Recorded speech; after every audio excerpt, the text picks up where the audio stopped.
잘 버는 증권맨에게 듣는다. 오늘은 한국투자증권 김권진 팀장님 모셨는데요. 11월 증시에서 기회를 좀 노리도록 하겠습니다. 어서 오십시오. 네, 안녕하십니까. 예, 환율 얘기부터 하겠습니다. 오늘은 환율이 조금 반등하네요. 1128원 지금 보고 있는데요. 1130원 밑으로 원화가 가파르게 하락, 원화 강세 추세로 가고 있습니다. 뭔가 좀 그에 따른 투자 아이디어를 찾아봐야 될 텐데요. 어떤 게 있을까요? 우선은 원화가 강세가 나온다는 것은 네. 시장이 계속해서 좀 강세로 갈 수 있는 하나의 여건은 된다는 그렇죠. 거 얘기를 드리겠습니다. 그동안 계속해서 여러분들이 아시다시피 원화가 강세가 나온다라고 하면 당연히 선절 조건이었습니다. 주가가 상승할 수 있겠구나. 가장 큰 이유 뭡니까? 결국 수급이다라는 얘기를 해드릴 수 있을 것 같고요. 수급하면 그동안 우리가 가장 먼저 떠올렸던 게 뭡니까? 외국인이다라는 거 얘기를 해드리겠습니다. 그동안 시장을 이끌어 가졌던 게 결국은 외국인이었는데 최근 올해 시장은 조금 달라졌죠. 물론 개인들의 이런 동학개미 운동이나 여러 가지 이런 유동성이 워낙 풍부해지다 보니까 그리고 돈이 갈 데가 없다 보니까 지금 현재 개인들의 지금 포지션이 많이 커져 있는 게 상태입니다. 하지만 여전히 시장이 야 가자라고 외쳐줄 수 있는 것은 어디? 바로 이 외국인들의 흐름일 것이다라는 얘기를 해드리겠고요. 외국인들의 흐름이 계속해서 긍정적으로 나오기 위해서는 뭐예요? 결국은 외국인들이 돈을 벌어야 되는데 원화가 계속해서 강세가 나오면 주가는 가만히 있더라도 외국인들은 계속해서 돈을 버는 구조, 바로 이 원화 강세를 상당히 좋게 생각할 수밖에 없다라는 얘기를 해드릴 수 있을 것 같습니다. 실제 이러한 모습 때문에 지금 현재 우리가 조선이나 철강 그리고 소프트웨어 업종 같은 경우 그리고 금융까지도 지금 이쪽에 수혜를 받을 수가 있을 것 같고 또 하나 뭐 수출 경쟁력이 상당히 좋을 수 있는 이런 원화 강세의 흐름도 이것을 봐야 되는데요.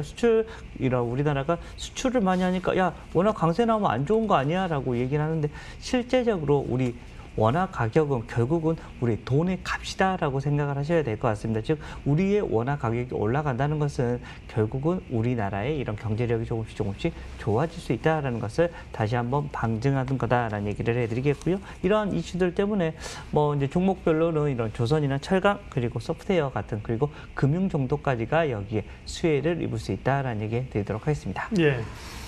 실적 발표 시즌이다 보니까요. 실적 중심으로 계속해서 종목 섹터 분석을 하고 있습니다. 오늘 실적 발표하는 기업 가운데 LG노텍이 있는데요. 삼성전기는 서프라이즈 실적 냈거든요. 네네네. IT 쪽에서 LG노텍은 아직은 실적 발표를 안 했네요. 전망치는 나오고 있는데요. LG노텍은 어떻게 보세요?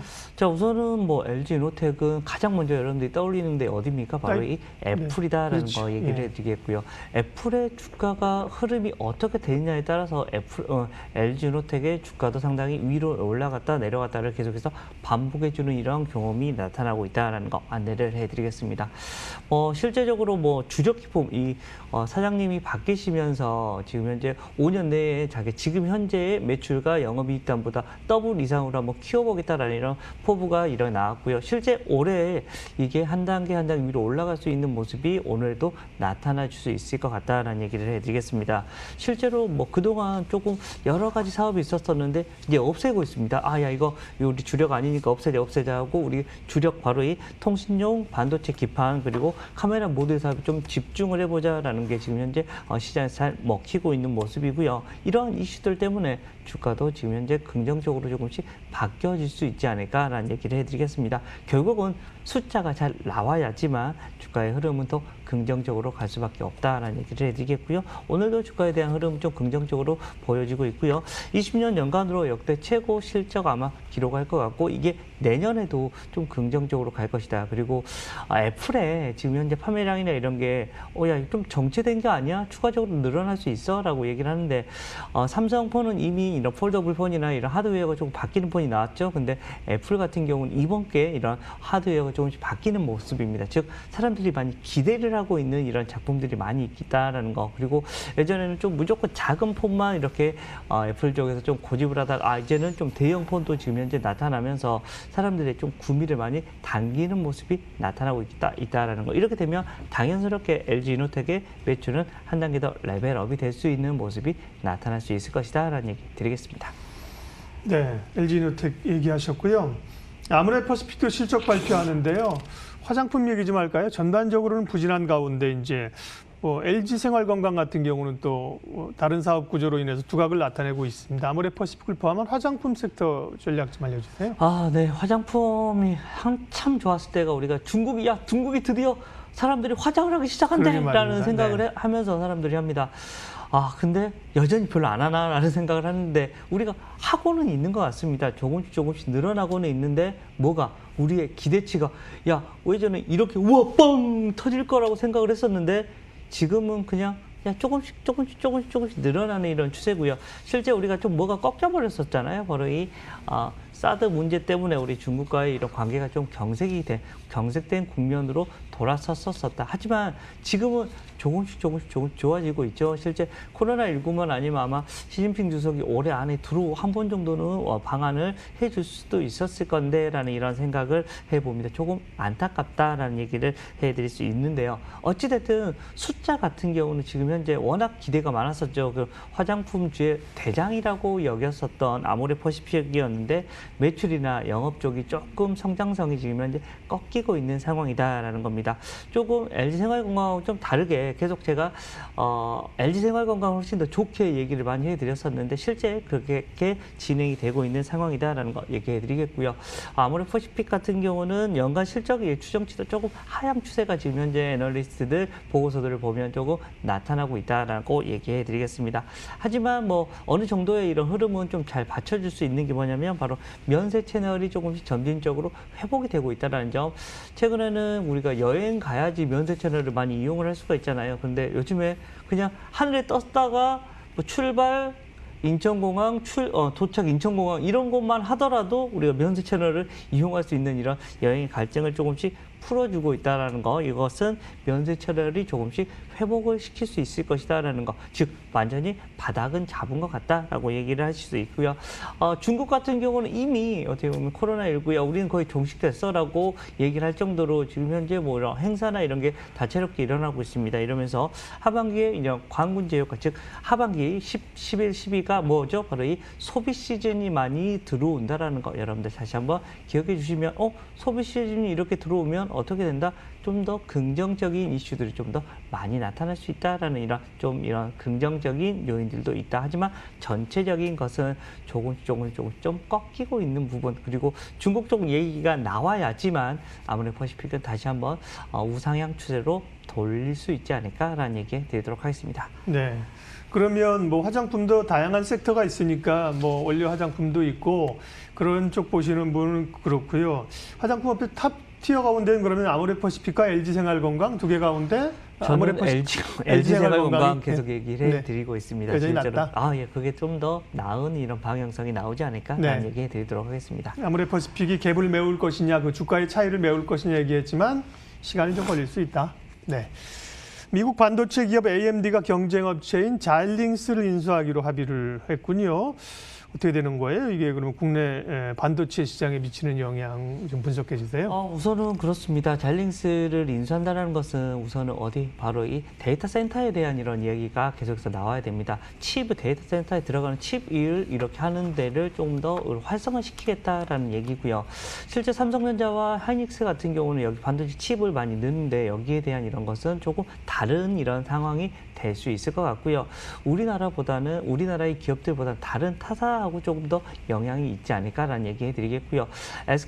삼성전자와 SK하이닉스 같은 경우는 지속적인 계속해서 긍정적인 모습이 나타날 수 있지 않을까라는 거. 그리고 지금 현재 SK하이닉스 같은 경우는 계속해서 반도체에 좀 집중을 하고 있지만 삼성전자 같은 경우는 소프트웨어나 지금 현재 다른 쪽으로 계속해서 눈을 돌려가고 있다는 거. 이미 메모리 부분에서는 더 이상 올라갈 게 얼마나 있을까라는 이런 고민을 하고 있고 비메모리 부분을 계속해서 지금 현재 삼성전자가 강조를 하고 있듯이 여기에 대한 이런 이슈가 조금 더 커져야 되니까 그쪽이 혹시나 좀 얘기가 많이 나오면 좀 고민을 많이 할 건데 여기가 아닌 부분은 그렇게 크게 영향을 미치지는 않을 것 같고요. 실제 SK하이닉스 같은 경우도 자기의 MS를 높이기 위해서 지금 현재 M&A 같은 경우도 최근에 발표했듯이 조금 자기의 독자적인 이런 계속해서 갈 수 있는 부분은 계속해서 지금 현재 체계를 이루어 가고 있다라고 여러분들께 얘기를 해드리도록 하겠습니다. 예. 자, 시장이 어려운 10월이 이제 뭐 막바지 가고 있는 국면이고요. 다행히 이제 조금 코스닥 이틀째 반등이 나오고요. 오늘 이제 문 대통령 국회에서 하는 얘기들이죠. 뭐 친환경, 수소 이런 성장 섹터, 미래 성장력이 다시 나오면서 그런 쪽도 이제 가고 있는데요. 10월 막바지 또 11월 전략 좀 알려주세요.